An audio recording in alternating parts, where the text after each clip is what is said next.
listening to Jai Long, and this is Make Your Break. Whether you're a big-hearted creative or an aspiring entrepreneur, let's take action on your dreams, reconnecting you with your why and giving you the how. I'm here to dish out actionable mindset tips and fun industry secrets to help you blow up your biz. From eye-opening reality checks to motivational gold, no two episodes are ever the same. So tune in weekly, skip the FOMO, and let's dive into the deep together. Cool. Let's talk about goal setting just to sort of start off with. If you do have the journal, there's a reason why I do love to send journals. Inside the journal, at the front of the journal, there's actually where you can write down your goals and positive affirmations. And it also sort of goes through your actual 90-day goals. So when you do pick this up, so 90-day goals, before we get into 90-day goals, I want to talk about unrealistic goals. I want to talk about goals in general. So you guys heard me talk about unrealistic goals, but there's a good reason for it. Now, I think a lot of us, we deem things to be unrealistic. People tell us things that are always unrealistic. Don't be unrealistic, Jai. Get a real job, right? And I think a lot of the times we get told to be realistic. I hate the word realistic because it just means that like something that's unrealistic to you could be something totally realistic to me. So if we say something's realistic, then they're telling you what's realistic for them, not what's actually realistic for you. So unrealistic goals, there's a big reason why I like to talk about unrealistic goals is because if we set goals that are big, we will expand what we do and what we believe is possible, right? We start thinking differently. It's really important for us to start thinking differently because there's a reason why we are where we are right now. And it all comes down to our mindset and our belief system, what we believe that we can do and everything else. And a goal can expand that. And it also can give you so much clarity as well. So you know exactly what you need to do all the time. I think a lot of us, we play it safe and we protect the downside and we keep ourselves realistic and sort of playing in that kind of realm. But if you create a realistic goal, let's just say it's just a goal like, oh, I'm going to book, 10 weddings this year, going to do 2 styled shoots. It's not very inspiring, not for me and not for the people around you. It's more of a to-do list, right? Because you're just sort of writing yourself a to-do list. I mean, if you can just go and do it, it is an inspiring goal. Is it going to inspire you, get you up out of bed to go and do those things? No, I don't think so. And to keep momentum going and to keep ourselves energized, if we create an unrealistic goal, it means like I'm talking so unrealistic that you believe you can't hit it and you don't know how you're going to hit it. And you almost laugh at yourself when you say it out loud. It seems scary because you're like, shit, I don't know how I could ever do something like that. Because then it's unrealistic. Now, what happens is, even if you fall short on that unrealistic goal, you're probably going to surpass what you thought was possible, right? So it's not about ever hitting the unrealistic goal. If you do hit it, it's probably not big enough. But it's about waking up in the morning going, okay, so there's a puzzle and I need to solve this puzzle and I don't know how to hit this unrealistic goal, but I know today I need to do something to go towards it. And then after a while, you keep working like that. And then after a while, you're going to expand past anything that you thought was possible. And that's how it's easy to hit 6 figures, or it's easy to do the big things that you want to do because we're thinking past those things. Does that make sense? So it's going to keep you energized because it's scary to do something that's that out of your depth and that you have no idea how to do it. And you don't need to know how to do it. Like the point of an unrealistic goal, it's not to know how to do it. It's just to shamelessly say what you want from the universe. Like, this is what I want. And hey, you don't have to tell anyone. And if you do tell someone, that's good as well. Whenever I tell myself, I laugh at myself because they're always ridiculous. I'm always like, oh my God, that's ridiculous. Don't know how that's going to happen. My unrealistic goal, I don't know if many of you guys know my story, but in 2020, my unrealistic goal at the start of the year was to make $1 million. And I realized like I wanted to do it when I was like on my 30th birthday and I missed it by like a year or 2. But I realized I wasn't actually like setting this unrealistic goal where it was so scary that I had no idea what to do. And I had no idea how to do it, but I knew that was my goal. And I wrote it down every day in my journal. And on the 29th or 30th of December, 2020, my bank account and my business rolled over $1 million. And it was insane during a pandemic, during everything. And the crazy thing about it was the amount of times I wanted to give up, the amount of money that I lost, the amount of bookings that I lost, there were so many things that were so hard. But because I kept going towards that goal, and every day I didn't deviate around that goal. It means that I actually did hit that goal. So it gets you through the tough times, because even when people were telling me in 2020, it was like, Jai, like you couldn't hit six figures. Everyone's losing money in 2020. I'm like, I know that. But you got to remember, everyone else's economy is not your economy. And the actual economy is not your economy. You got to create your own economy. You got to be self-sufficient in your own economy. There's always money to be made. There's millionaires right now getting made just from the war. When someone else's disaster, someone else is getting rich, right? In the pandemic, there's millionaires, billionaires were stacking on more money than ever before. Wedding photographers were taking more market share, making more money than ever before. Reason being is because most people gave up and said, there's nothing we can do. Put my hands up and decided to sit this one out. I'm not going to do anything. I'm just going to give up. And the problem is, that's when you need to show up. Does that make sense? You've got to show up if other people are not showing up, that's when you got to show up, because then you can take market share. You can do things. One of the reasons why my education business took off is because in 2020, when every educator should have been there helping everybody, they all closed up shop. There wasn't one workshop. They all shut down. Everyone stopped courses. Everyone stopped coaching.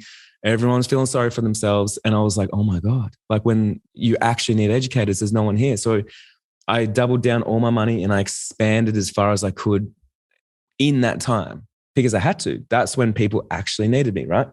So we need to think like that too. If all the wedding photographers just stopped and people are not doing small elopement weddings, or they're not doing things that work with the market right now, then it's time for you to do those things, because you can expand into new places. And then once you get that market share, you're getting more clients, and then it's going to keep moving yourself forward. So you can always create your own economy.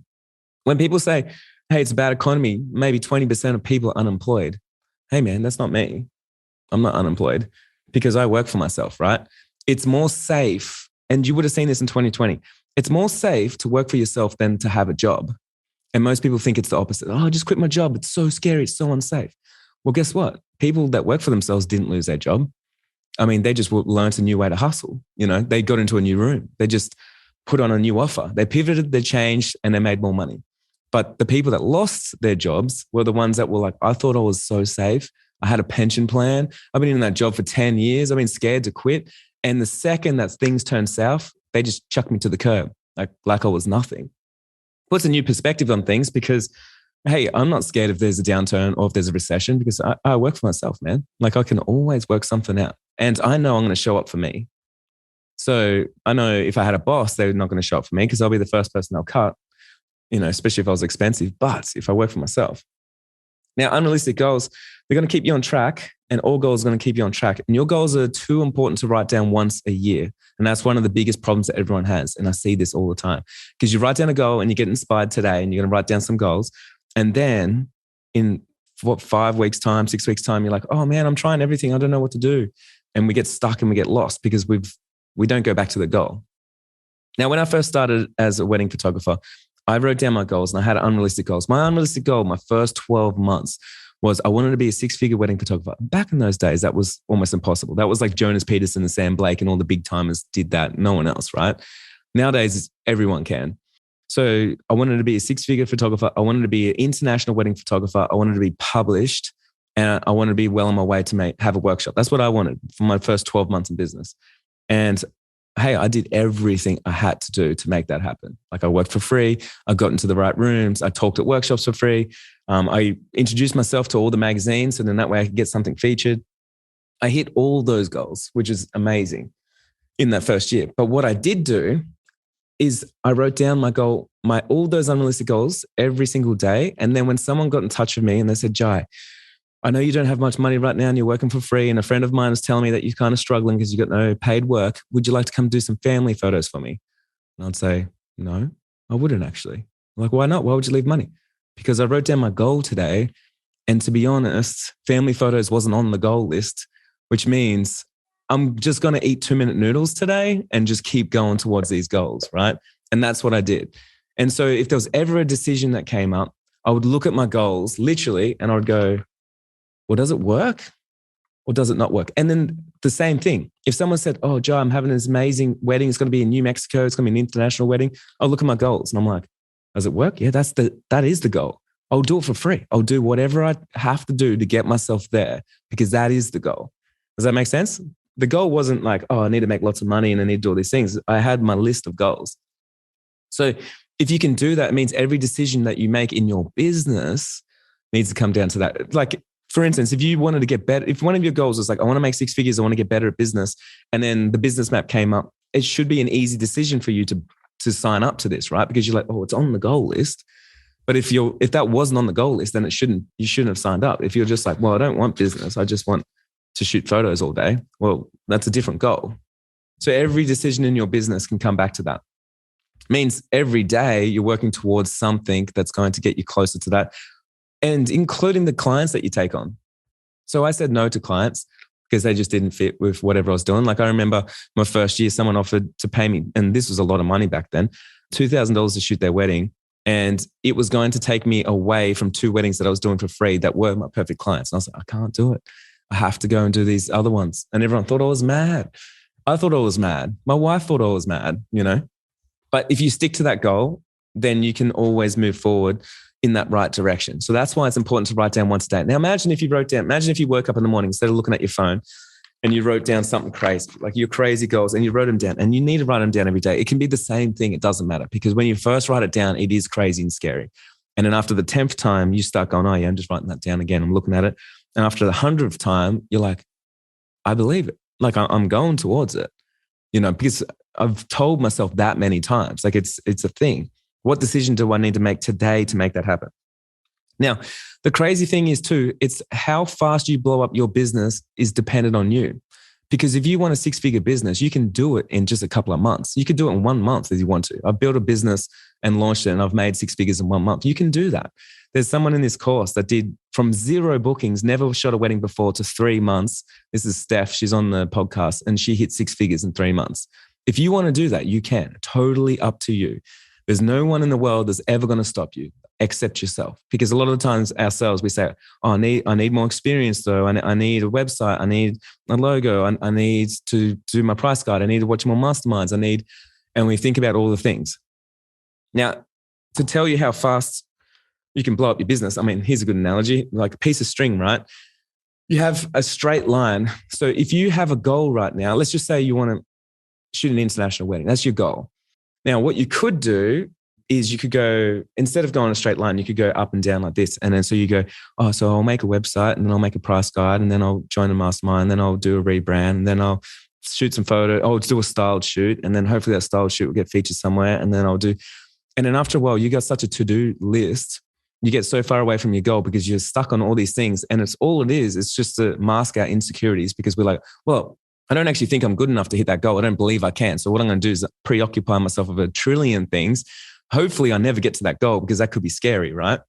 And so we can do that, and most of us do, or you could just draw a straight line from A to B. Okay, I want to shoot an international wedding. What do I need to do?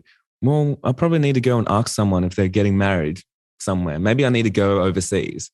And so that's what I've done with Megan. I was like, I know you can do giveaways and all these things. You could run Facebook ads, but if we just flew to the place and you just talk to some people, that's like from A to B. Where are your clients? And if you just sat in front of your clients, then you say, hey, I'm here and I'm ready to shoot a wedding. You know, that's my goal. Where's your website? I don't have a website. Where's your portfolio? I'm making it right now. What do you mean? What do you need? Hey, and trust me, people don't ask for those things either. If you're there in their face and you're talking to people, I don't know if anyone's seen the documentary that I made, Jack Short, but if you didn't, you should go and watch that. Yeah. So one thing that I did on that documentary is literally, so 5 days I had to go and book a wedding, right? And I booked like a $5,000 wedding. So when I started, I got straight out of the studio. So I wasn't sitting there by my computer. And then one of the things I was doing is I just sat there at the registry, at the front of the registry on my phone, on Facebook groups, asking people, do they need a wedding photographer? But I sat there so I was in the way of my clients walking up to get married.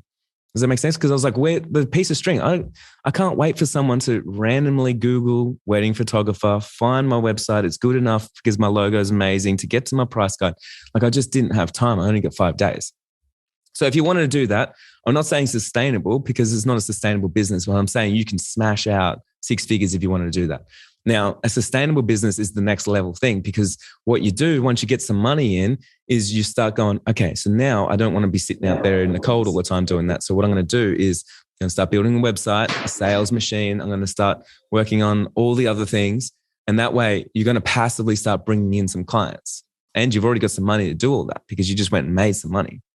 So totally up to you on however, and I know people always hate me saying that because they're like, Jai, it's easy for you, but it's not easy for me. But I'm just saying it's always our mindset that holds ourselves back of like, why aren't we at a cafe right now talking to people saying, hey, is anyone getting married? We could go stand on the train. Anyone engaged? Anyone having a wedding? I mean, we can do that. We can laugh, but if that was the actual goal, unrealistic goal, and you actually wanted to hit it fast, then I mean, that's what I would do. And the reason why I made Jack short is because I literally tell people this all the time, but people don't believe me. Then I was like, look, I'll do it and I'll show you. So I went undercover and I did it, and I booked a wedding. And I think from that 1 week, and this is honest to truth, from that 1 week, yeah, it sounds terrifying. Hitting goals is terrifying. We booked around $30,000 worth of work from that 1 week of hustling, from the things that I did that 1 week. Like inquiries kept coming in. And it's like, man, that's amazing. So if we're stuck and we're in a place right now and we just need some money, like those are the things that we can do.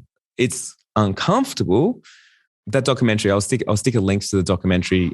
But yeah, it's uncomfortable. I'm not saying that.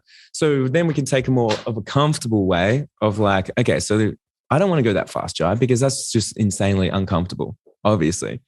So then you get to choose your timeline on like how quickly do you want something to happen or how quickly do you need it to happen? Because if you must happen now, you will act differently than if you are pretty comfortable and you don't really need to take that kind of action. So if you put yourself back against the wall, and I know a lot of people are, and they're like, oh man, I've got no money right now. Like I'll do whatever it takes. In fact, this is a good little analogy. Lilu was just telling me, like, she was always like, I'm never going to do a webinar. I never want to do a launch. I hate talking in front of the camera and stuff. And then just today, I was like, hey, more people are going to find out about your services if you did that. And she's like, I'll never do it. It's just too scary. And then just today, she's like, look, I've got no money in the bank account. Like business has been real hard. I think I'm going to do a webinar. I'm going to do like a launch. And I'm like, finally, like her business will blow up when she gets uncomfortable, but it's going to slowly die when she just does the thing that's comfortable, just sitting, So we need to think like that for ourselves. You get to a point and then you go, oh my God, I have to make something work.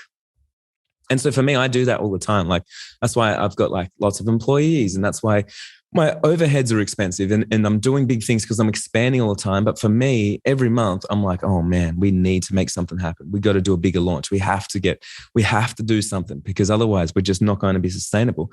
And that's why I always go all in on all the events that I do. You probably notice that my free events are probably better than a lot of educators' events. More money spent on those things, right? It's because I'm going all in to keep my back against the wall. So I have to fight, because if I'm not like that, then I'm just comfortable, and then no one would ever know me. So in your business now, what could you do? Could you send a DM to someone? Is there a florist that you worked with before? Could you go through your pick time gallery and start sending galleries to all the vendors that you've ever worked for, send them a nice email? Like, there's so many things that we could do right now to get ourselves known. And if you wrote those goals down every day, the first thing you do, like, okay, I want to book 6 figures worth of work, and write that down. And then the first thing I would do is like, well, who do I need to send a message to, on DMs? Like, oh, I worked with that florist the other day. Remember, I asked if she wants to go have coffee. Now, that's the most important thing, like more important. So this is what people always say to me. I've got like friends that say this. They go, Jai, I would love to have time to go and meet up with photographers like you do, but I'm too busy editing. I'd love to make more friends in the industry, and I'd love to make, book more work, but I'm going to stay home and edit. And every time that friend, I invite her out, she never comes out. And then she always complains she's got no friends in the industry. She's not booking more work, and the business is slowly dying. I'm like, the most important thing in your business is coming out and having coffee with me, right?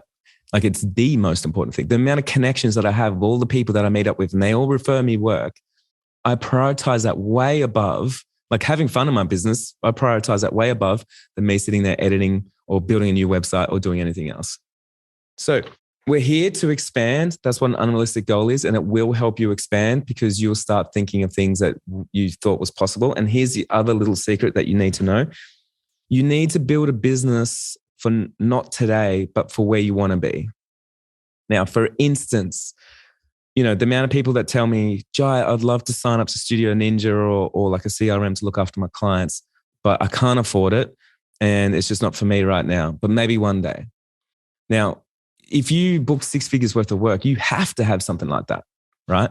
But where you are now, if you can't afford it now, you're building a business that will never can afford it. You can't take on more clients. If you're like, Jai, I can't invest in my business right now, I don't want to do any kind of coaching or anything. Well, that's good, but you're building a business for now, not for the future, which means you're never going to be able to afford it, right? Like, Jai, I'd love to outsource my editing so I could go and do some more marketing and stuff, but I can't afford it. I can't do that kind of stuff. Well, that's good for you now because you're saving some money, but you'll never be able to afford it because you won't get the time back. So you can go meet those people, make those connections. You won't be able to work on your business and do the other things. Now, if you build a 6-figure business, then you got to start thinking, what does a 6-figure business need? So let's just say you want to make 250,000. So if you want to make 250,000, then it's like, well, what does that business need? Well, I believe it needs more outsourcing and it needs more systems because you've got the amount of time. It's just that you're going to have to play a different game. You need to think about, if I had that many clients, what would my business need right now? And then you build it to that. Now, one business that I did this with was my Heartbreak Hotel business, which was like a photo booth DJ business. But when we started that, we've never done a photo booth before, obviously never hired a DJ before. I had no idea about the industry, but we built that business and invested money into it like it was a 6-figure business straight away from the get-go, because I was like, when I get busy, I can't afford to rebuild my business and try and make new systems. So I need to build it like that now. Then I just need to go find the clients, right? So we did that. And then I think it grew to 6 figures within months so quickly because we could handle way more work.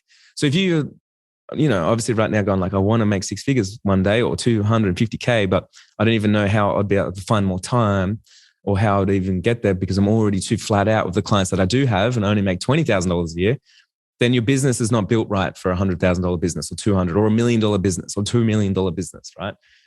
So we need to start thinking about how we can expand. So the goals are going to help you expand, but whatever the goal is, if you wanted to make that much money, and this is all like, our goals are not all revolving around money. But the reason why I talk about money is because it's an easy measurement to see how big your business can be. So if you're like, okay, I need it to be $200,000. That's how much I want to turn in my business. Then you can start thinking, well, how many weddings do I need to shoot to make that happen? How many people do I need? Like, how much time is that going to take? How much do I need to actually charge? Okay, can I handle all of that? Because if I can't, I need to start building the business for the dream, for the goal. And I know it will self-fulfill because that's how businesses work.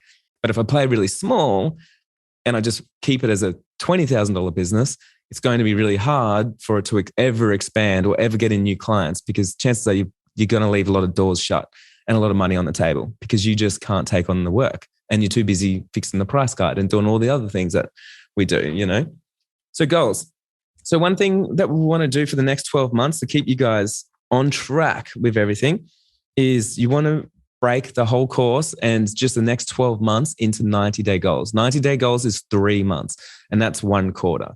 So 90-day goals. Now there's a reason. You can have a big unrealistic goal and that's great just to write down every single day because it keeps you motivated, keeps you expanding and it keeps you on track with exactly what you need to do, right? That's why you have that.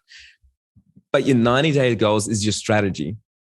So that's like, okay, so I know right now I want to have a 6-figure wedding photography business. I've just started out and I've only just made like almost no money. So what I would do is I'd have that giant goal, but then I'd break down 90-day goals. So in the first 3 months, what do I need to do? In the second 3 months, in the third 3 months, in the fourth 3 months. Now, this is really important for you guys because it's going to give you clarity. And clarity is literally the 11 herbs and spices that you need on your business. Because if you don't have clarity and you're sitting there going like, I don't know what to do next, man, it's a hard road. And that's what many of us do. And that's why it takes us so long to get any kind of success, right? So if you've got clarity, then you're like a heat-seeking missile because every day you just wake up and you're just going straight towards that thing. Now, 90-day goals, things that I think about is like, let's say for instance, right now you like jump in the business map and then you get overwhelmed because you're like, Jai, I need a new website, I need a new price guide. I need to make some videos. I need to do a styled shoot. I need to do some marketing. and you start thinking about all the things that you got to do in your business.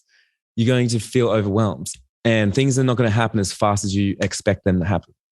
But if you go, okay, well, what's the most important thing in my business right now? I'm going to put that into the first 90-day goals. And the second most important thing, like maybe quarter 3, like things that I would do is like maybe a rebrand, if that's what you need to do. And the reason being is because Well, if I'm planning out my whole year, that means in quarter three, I need to get in touch with a designer now and book them in because they're always booked out. And I'm not going to be frustrated because I'm trying to put together a website today. Does that make sense? Or a brand today. So if you can pre-plan things, it means, hey, when you wake up in the morning, you're going to have so much clarity because you don't need to do your price guide. You don't need to do a new website. You know, today you just need to do some marketing. That's what you're doing for the first 90 days. And it's super simple. And when someone goes, oh, you need a new website. I know I do.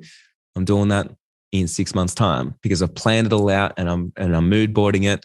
I'm getting it all ready. But right now I'm working on getting in more clients, making some more money because that's so important for me.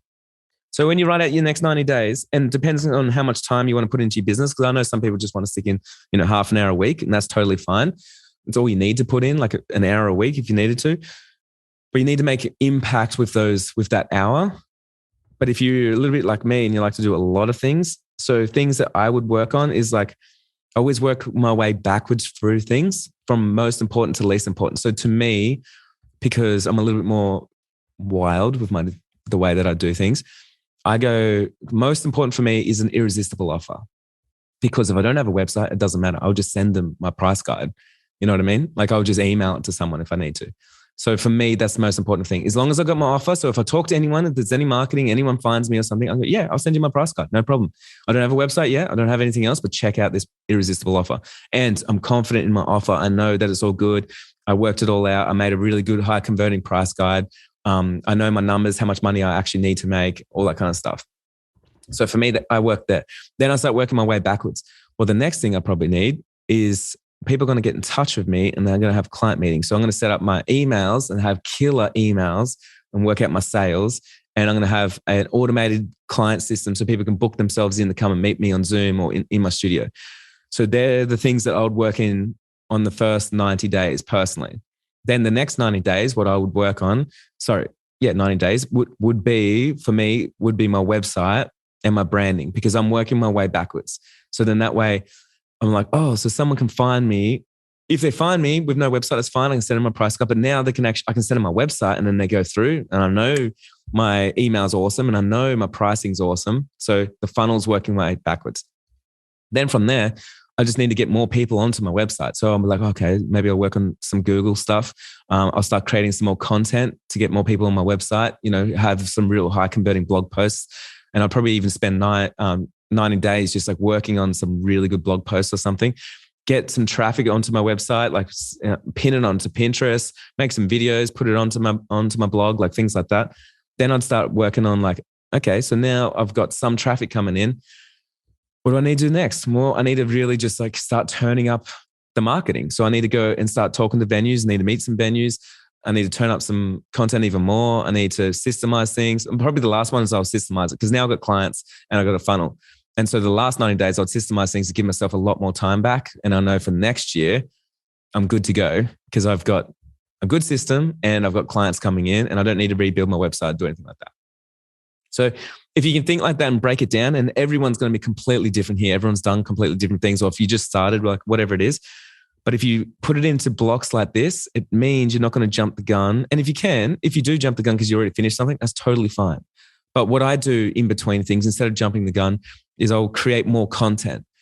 So I'll do something that I'll have a list of things that's like a wish list. If I had more time, I'll make some more reels. If I had more time, I'll make another blog post. And so I do those things instead of moving forward. And then I'll just sort of keep sticking to the plan. And then after a year, because it might feel like you're going slow, but after a year, you look back and go, shit, I just revamped my whole business. It only took that small amount of time. Like it's awesome. I'm getting leads now. I actually made money. And a lot of people do this. So, you see someone sharing their win. They're like, Jai, I didn't even know I hit 6 figures. I just checked. It's my last quarter and I just hit big numbers, but I've just been so busy doing all the things. I didn't even realize that like it's all paid off. So we can all work differently, but this is the way that I work. And this is the way that a lot of people got results. But the killer of any business, and I almost think this is the biggest thing that puts most, especially wedding photographers, out of business, is overwhelm. Feeling like you got to do all the things at once, all the time, and you don't have enough time in the day. And then you just hustle harder without any direction. And that's literally like trying to get somewhere, but you're standing on a treadmill and then you just turn the treadmill up and you start running faster and faster. And then you turn it up even faster to try and get somewhere. Man, you see this all the time. Then they get burnt out. I got a message yesterday actually from someone. I've been hustling 4 years, man, and I'm not getting anywhere. And you just get burnt out because you had no strategy, you had no plan, you had no goal, you had no map, and then you just kept turning up that hustle. And that's hard work. Hey, but once you get off the treadmill and you want to get somewhere, you can walk there slowly. You know every step in the right direction is going to get you there. And you don't rarely, if you got a good directions, you don't rarely ever take a step backwards either. It's pretty much like 5 steps forward, 1 step back, 5 steps forward. Does that make sense? And I'm going to see you next week.